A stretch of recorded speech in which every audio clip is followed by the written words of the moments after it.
sabi ng papa ko, huwag itapon daw po ako, pero ayaw ng ate ko. Kaya ako hindi ko alam kung saan pumunta si papa ko. Anong nararamdaman mo nung nalaman mong gusto ka nilang itapon? Kalungkot ko. Full tank mo na, baka kung saan-saan tayo magawi. Kung may bata naglalaro ba masagasaan? I mean, nagbibinta yung mga bata.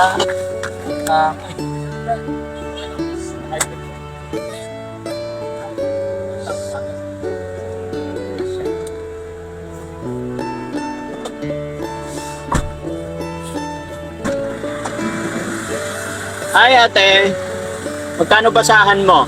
Akong pinasa 35, pag ano naman po, isa po, 4 lang. Pag isang piraso, 4 lang. 4 pesos. Eh pag isang bundle, Sa po pinasa 35 po. patingin. Patayin mo dun. 35 pesos to?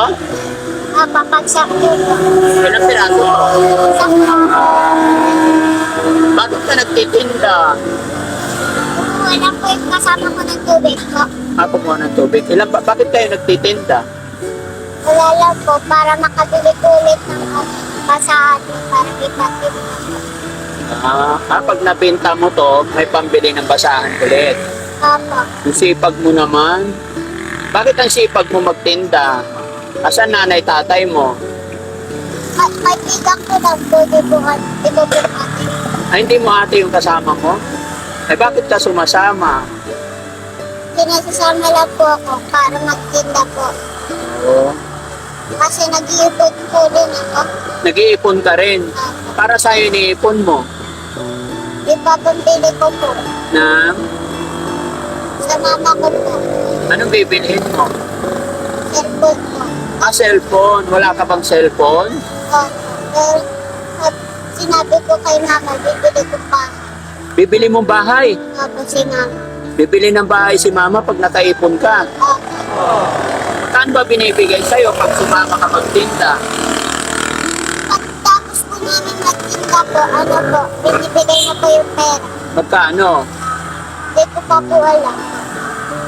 Araw-araw ka nagtitinda? Opo.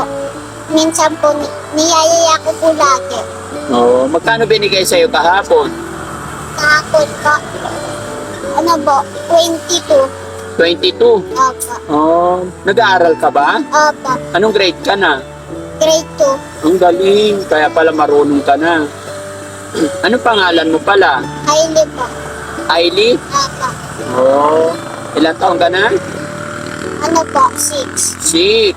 Tali-talino naman ng batang ito. Ilang kayo magkakapatid? Ano po, 4.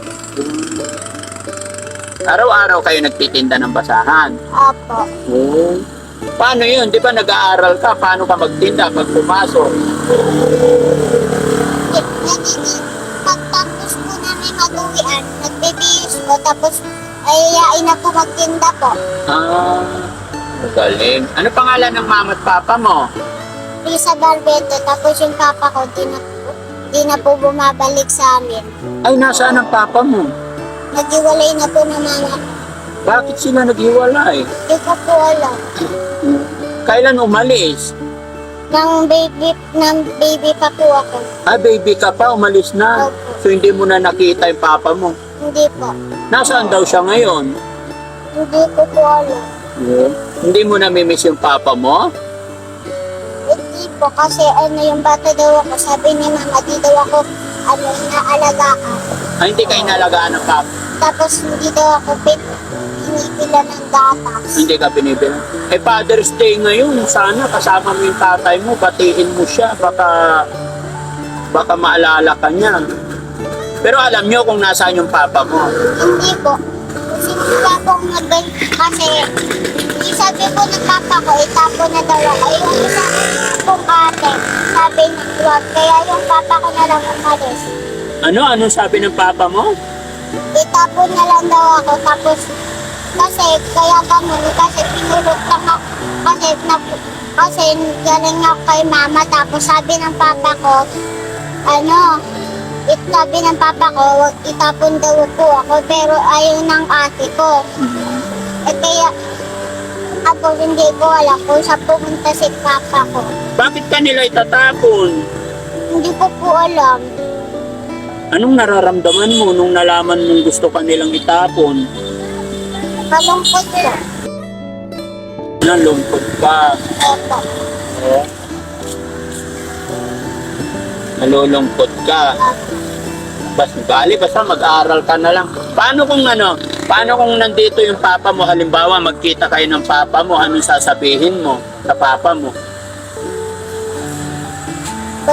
Ba't sila nag-iwan ni mama?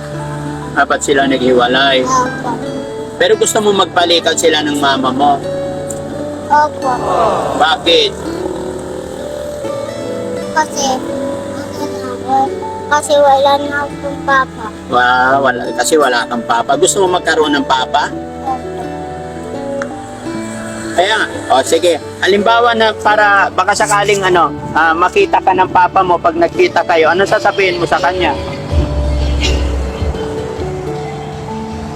Ba't nga sinabihin akong itapon ako? Kawawa naman si baby. Bakit? Ang ganda-ganda mo pa naman tapos bakit ka itatapon, no?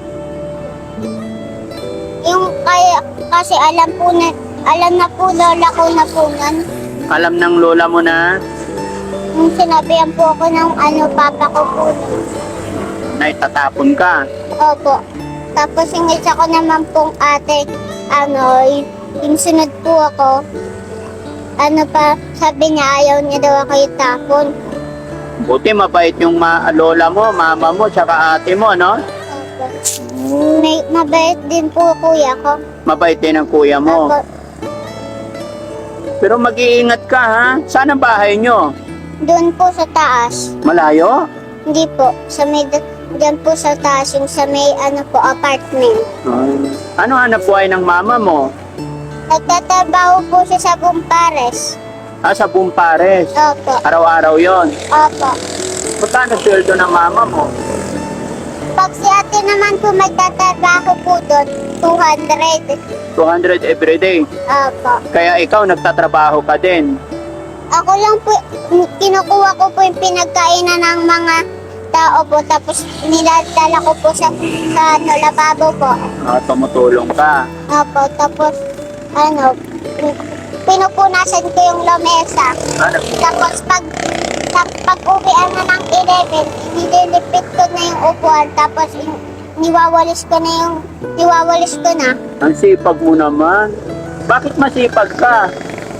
Ba't ang sipag mo?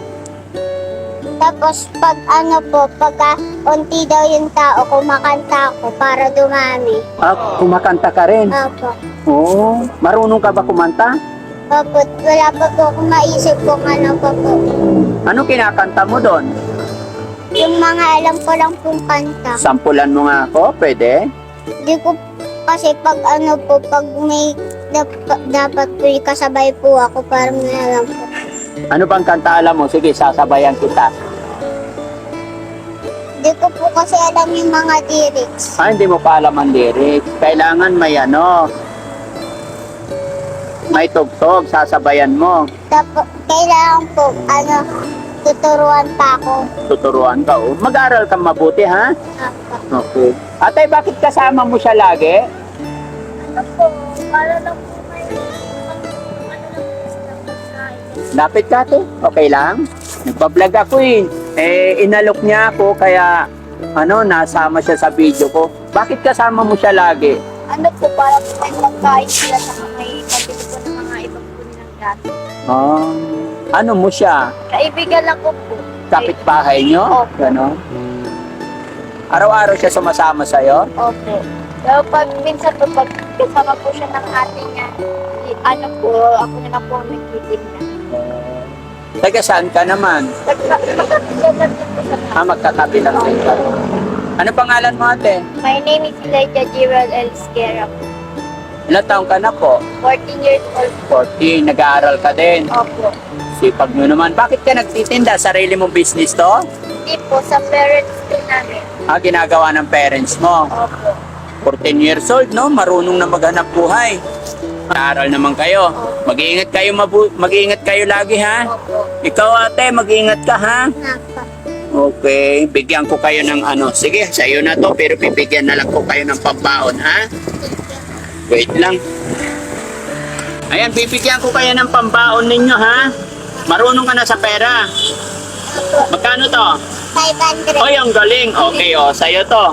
Ate, sa'yo rin to. Thank you po. Dahil masipag kayo, ha? Thank you po. Mag-aral kayo mabuti, ha?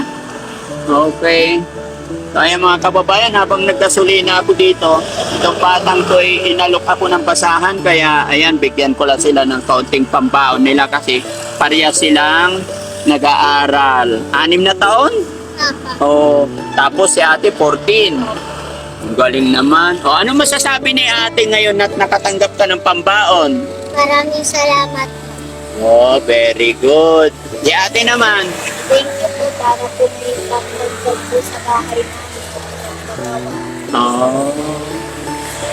Sige, salamat sa inyo. Sana, nakatulong kahit papano, ha? God bless you, God bless. God bless you, anak, ha? Thank you po. Sige, ingat kayo. Walang ano man. Ingatan mo yung pera mo, baka malaglag. Ha? Oo. Ha? Okay. Kumain na ba kayo? Thank you po. Hindi pa kayo kumain. Anong oras na? Kain muna kayo. Saan kayo kumakain?